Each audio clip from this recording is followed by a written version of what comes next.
There is a story that has been told in Japan for more than 400 years, and it begins with a garden full of flowers. The garden belonged to a tea master named Sen no Rikyu, and in it grew morning glories so fine that word of them reached the most powerful man in the country. His name was Toyotomi Hideyoshi. He ruled Japan.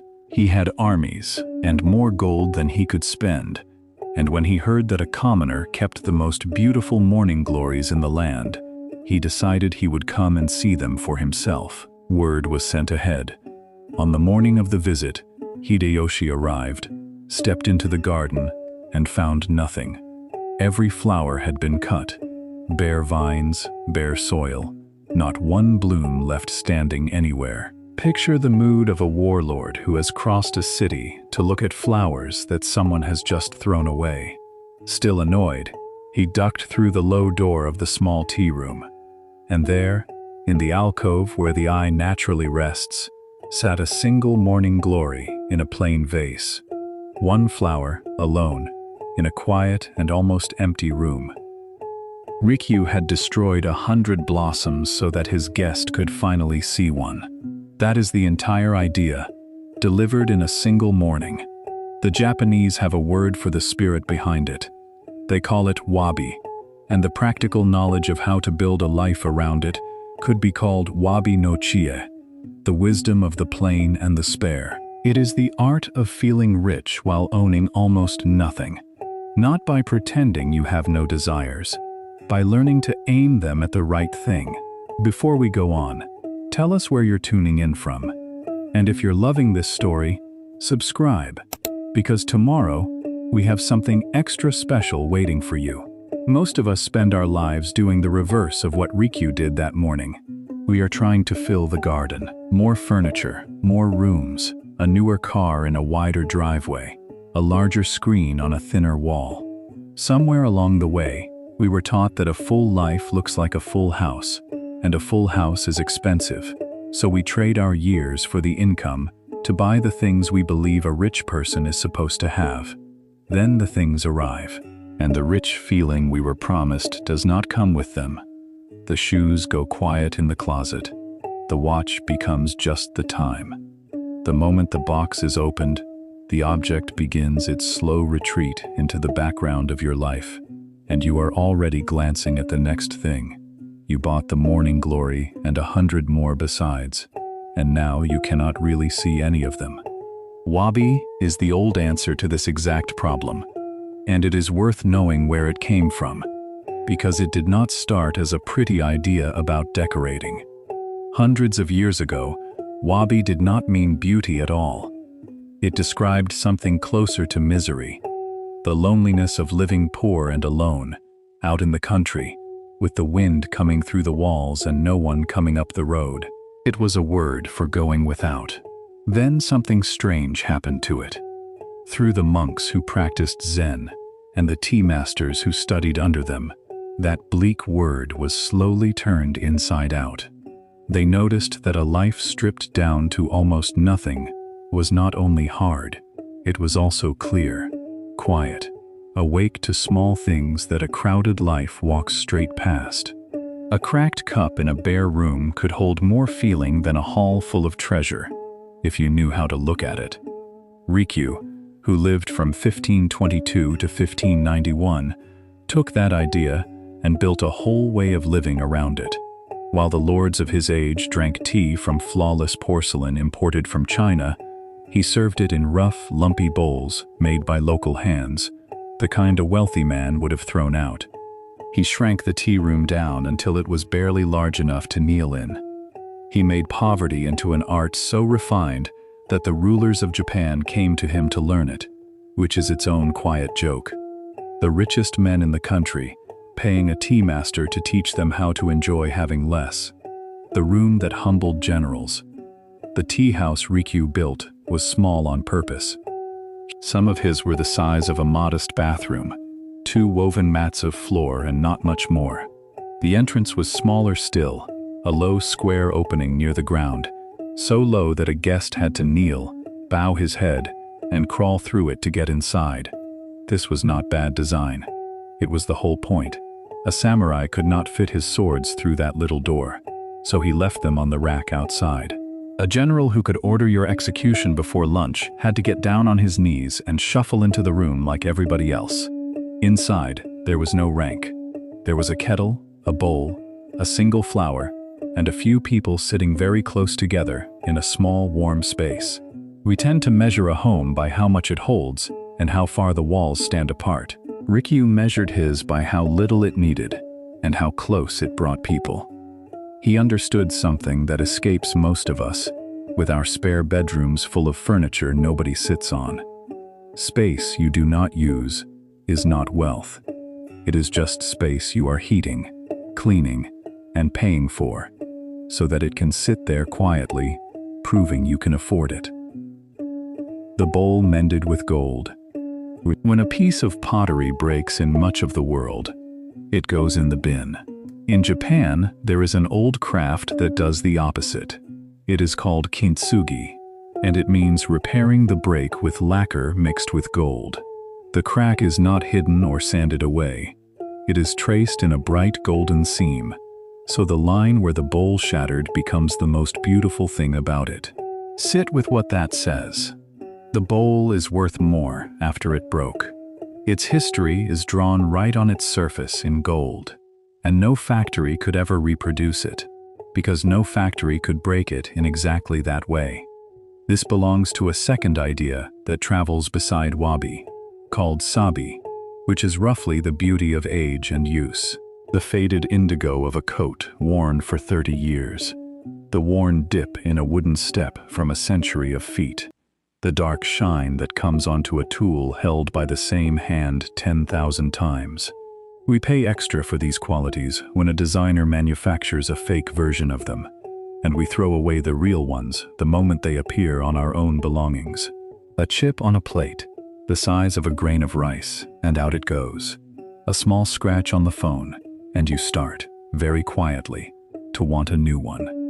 We have been trained to read every mark of use as damage, and every flawless surface as value, which is a strange thing to believe, because the only objects that never show wear are the ones nobody loves enough to use. The difference between poor and plain. A warning here, because this is easy to get wrong. Wabi is not the same as being broke, and a bare room is not automatically a beautiful one. A house can be empty because someone chose, with great care, to keep only what matters. Or it can be empty because someone is struggling and cannot afford to fill it. From the inside, those two lives feel nothing alike. The difference is attention. Poverty that happens to you is a hardship, and there is nothing noble in it. Simplicity that you choose, and then arrange with real care, is something else entirely. Rikyu's bare room was not careless. Every object in it was placed with enormous thought.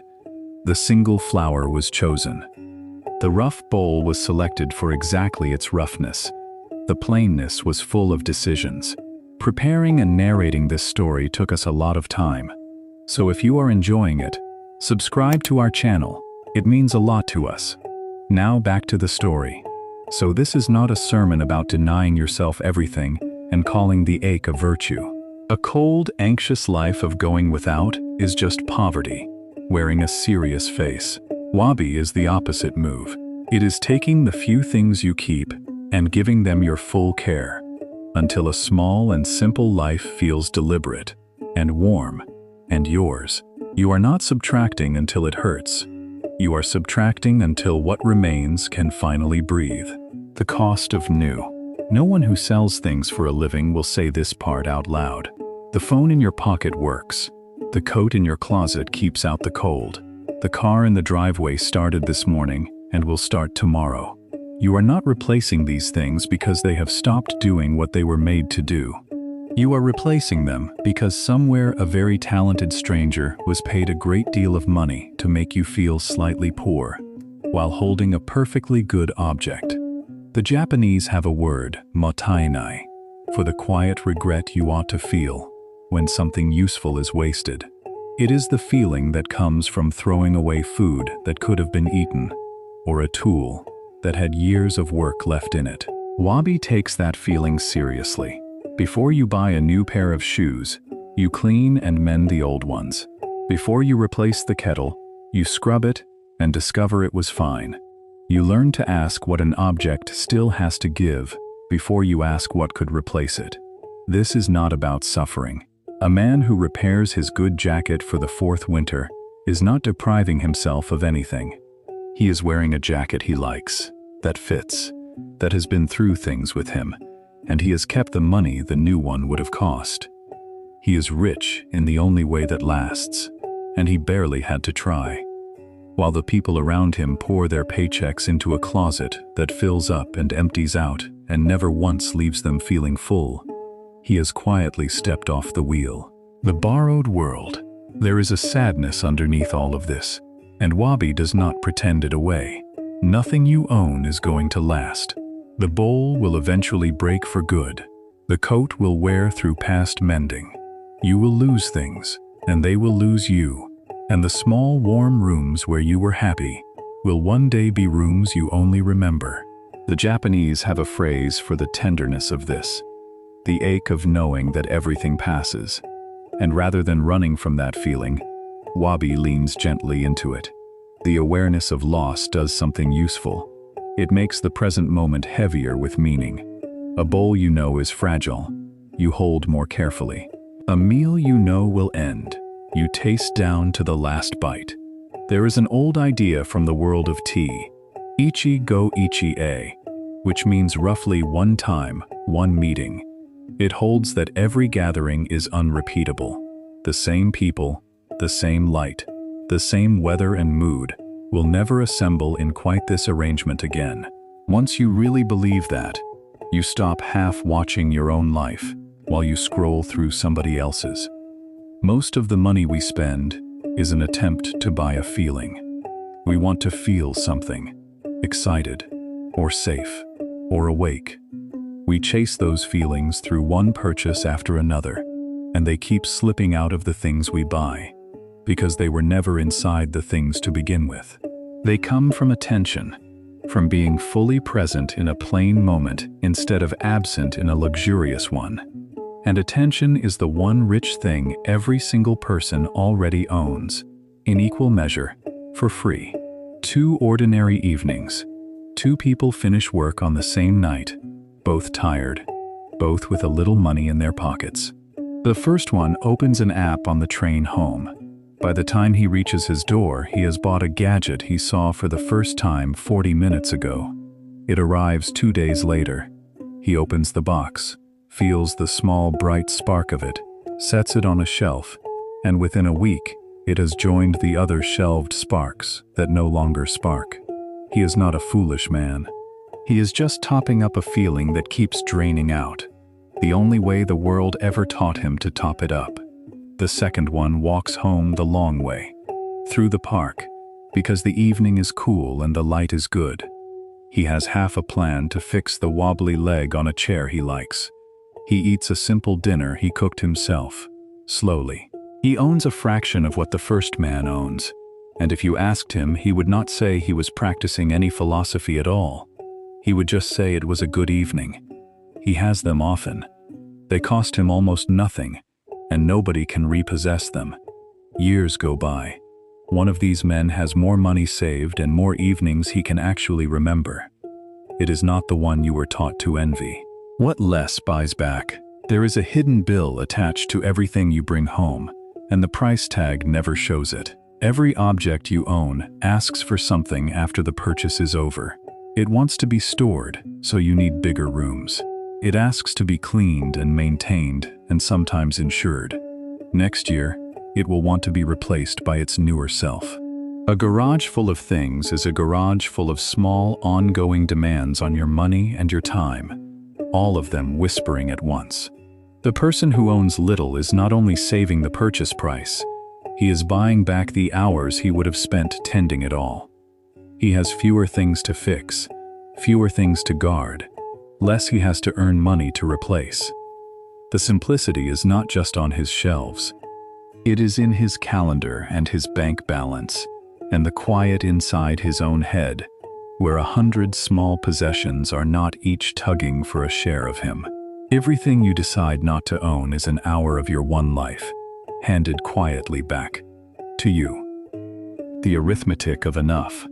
There is a number hidden in all of this, and it can only be put one honest way. You will hear all your life that wealth is about how much you earn. There is a smarter version of that, which says wealth is the gap between what you earn and what you spend. Both of them keep an eye on the wrong place. They are watching the money. Wabi watches the want. Two people can sit in the same plain room with the same plain meal in front of them. The first feels poor because his mind is in a restaurant he saw online, in a kitchen nicer than this one, in a life that is always somewhere he is not. The second feels rich because the bowl is warm in his hands and the food is good, and there is, in this moment, nothing else he needs. Same room, same dinner. The entire distance between poverty and wealth is sitting inside their two heads. This is what the title meant. You can become rich on almost nothing, but not by earning a fortune, and not even by saving one. You do it by shrinking the size of the want until the life you already have is finally large enough to fill it. The person who needs very little is wealthy the instant he wakes up, because the world has already handed him everything on his short list. The person who needs everything stays poor inside a mansion, forever one purchase short of the feeling he is chasing. The whole machine of modern selling runs on keeping that want just slightly bigger than your life. 1 inch out of reach, always. Wabi is the simple act of closing that inch from the other side. The story of Rikyu does not end gently, and it would be dishonest to pretend it does. The same ruler who came to admire his flowers, Hideyoshi, eventually turned on him and ordered him to take his own life. Historians still argue about the reasons. The man who taught a nation to find wealth in a single flower and a cracked bowl died on the command of one of the richest and most powerful men who ever lived. Maybe that is the last lesson hiding inside it. Hideyoshi had everything, and it was never enough. And somewhere in that bottomless wanting, he became dangerous. Rikyu had almost nothing, arranged with great care, and it was plenty. One of them spent his life trying to fill the garden. The other knew that a single flower in a quiet room was already more than enough to see. You do not need to cut down your morning glories, or crawl through a tiny door, or take up the tea ceremony. You only need to look around the life you already have, at the worn and the mended and the plain, and notice how much of it was rich the whole time, while you were busy looking past it toward the next thing. So before you go, do something for me in the comments. Find one old, worn, slightly imperfect thing you own that you would never replace, no matter how much money landed in your account tomorrow. The jacket, the mug with the chip in it, the chair that fits you exactly. Tell me what it is, and why nothing new could ever take its place. And if Wabi is starting to make sense to you, leave one line below, the vow of the plain and the spare. I am rich in what I already have. That's our story. If you enjoyed it, hit like, subscribe, and turn on the bell. And tomorrow, more stories are waiting for you.